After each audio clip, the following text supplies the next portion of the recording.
Hello, my name is Chad Jukes, and I'm here at the Montrose, Colorado Boy, and working with the Montrose Libraries. I'm going to be doing a demonstration of the work that we do and the pizzas that we make.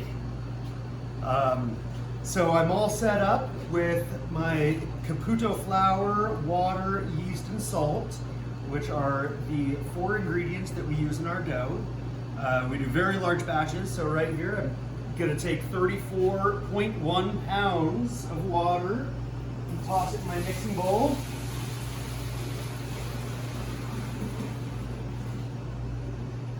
To which I'm going to add 75 grams of yeast. And I get that mixing.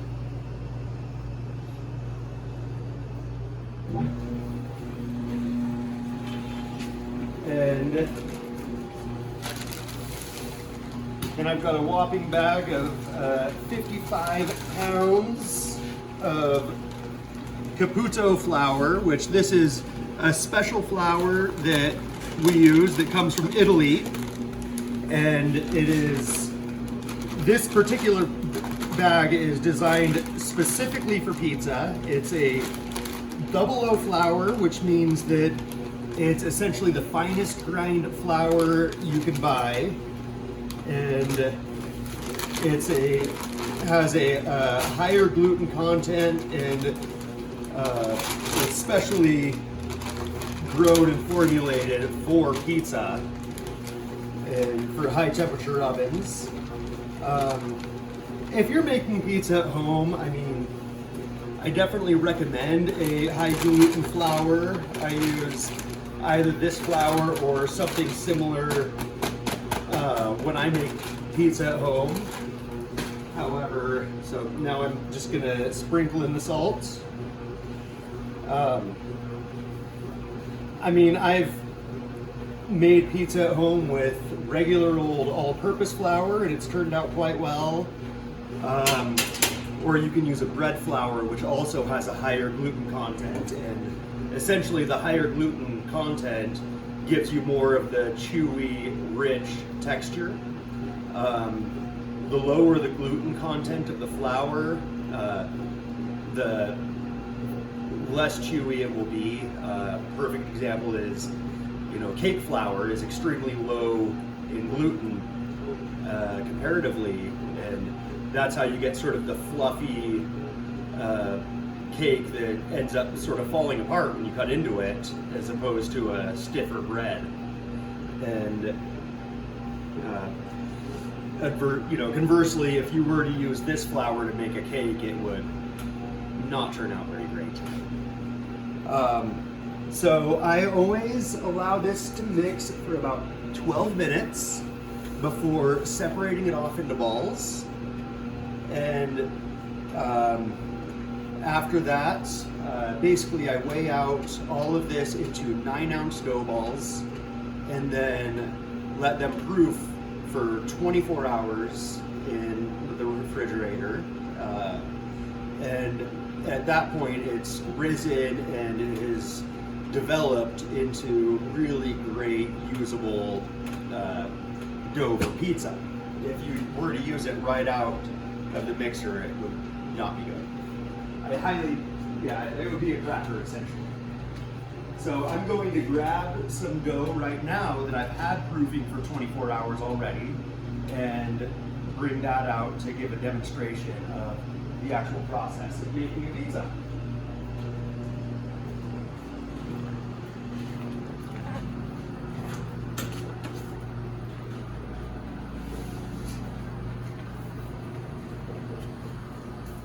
Here we go. Got 15 dough balls on this tray that we can bring up front.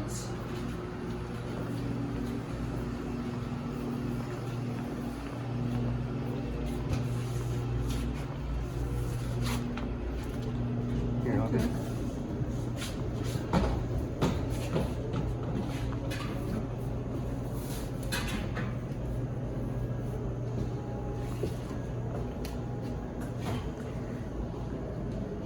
And again,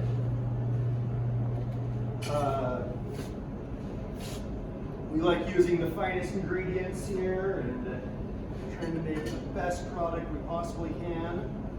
And that goes down to the fact that, you know, again, making our dough with excellent flour. We make our own sauces and prepare a lot of our ingredients here. Of course, we don't make our own cheese. That's a pretty time-consuming process. But now, so I've dumped the 9-ounce dough ball in flour, and I start stretching it to make a pizza. First off, I start at the edges, like so. And then, once it's getting a bit larger, I'll put my hands underneath and ensuring to keep my knuckles turned inward so I don't puncture a hole through the dough. And I just start moving around and stretching it from the edges. And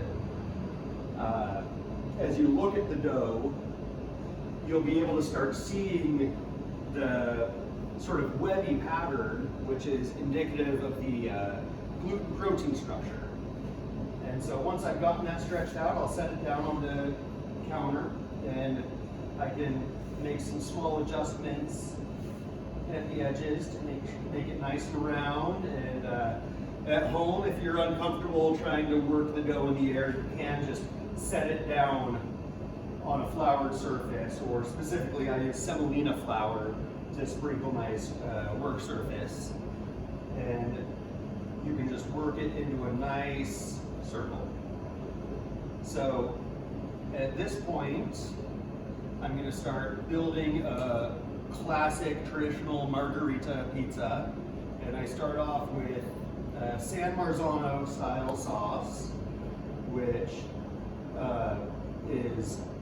we use plum San Marzano tomatoes. They're packed with basil, and we just add a little bit of salt and puree it with a immersion blender until smooth. And that's where you get sort of the bright, tart flavor, as opposed to a heavier marinara, which is used on many of our other pizzas, such as a pepperoni or, well, anything that has that more traditional, heavier tomato base. And then I just throw on some fresh mozzarella and a little sprinkle of grated Parmesan. And now it's ready to load in the oven. So if you want to come around here with me,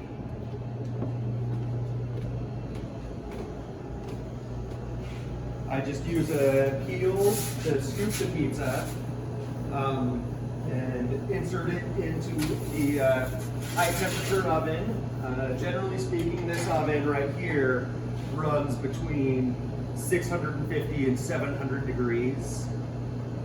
And it'll cook a pizza very, very fast. At home, if you don't have, you can put a pizza stone in your oven at home and set it on the highest temperature possible to get the same results.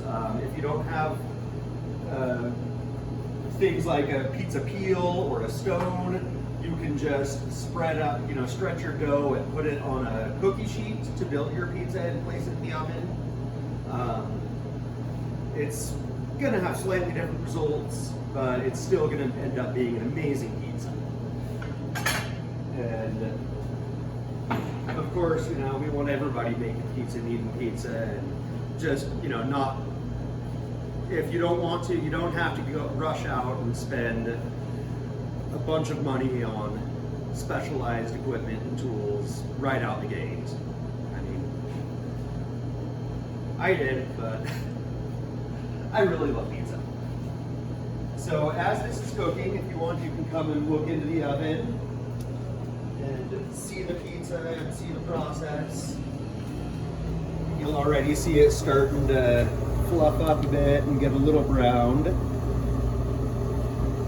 And here in a moment, we're going to want to rotate the pizza for even cooking. And for that, here we use a specialized turning peel Again, if you're cooking a pizza at home, you know, even if you have a stone and a peel, you're probably not going to have one of these.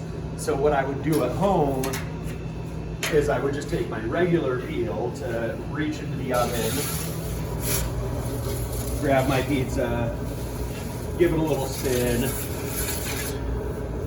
But here at Colorado Boy, we use the turning peel to pop in there and give it a little twist. I'm going to turn it again because I already did.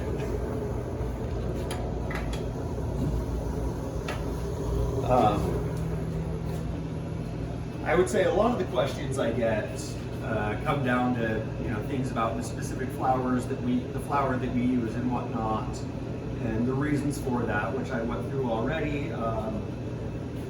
Otherwise, you know, a big thing is the higher temperature, the better.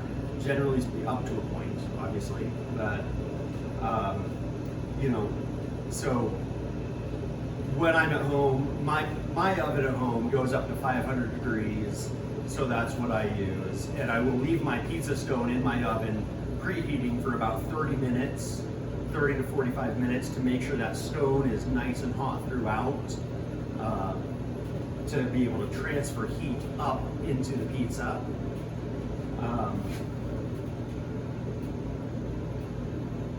Otherwise, I mean, you can, like I said, use just a metal pan and get a similar results. It's not going to be quite the same, and it will take a little bit longer. I mean, here at Colorado Boy, our pizzas cook very, very quickly, and already this margarita is looking just about perfect. I mean, look at that. Wow. I love it. So after I've removed the pizza from the oven, I'm going to throw on a couple of gloves here.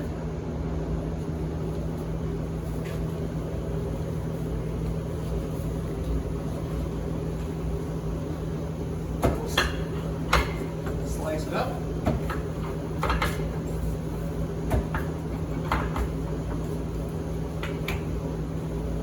Take fresh basil, put it on there.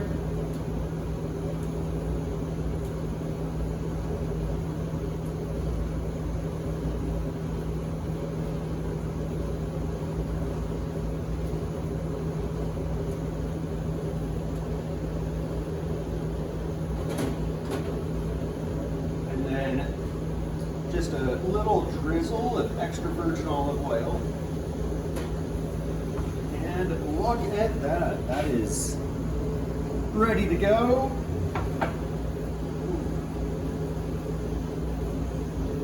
Let's see how it worked.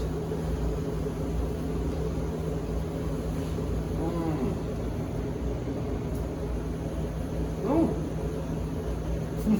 Got a mouthful of cheese. That is a perfect margarita pizza. I love it.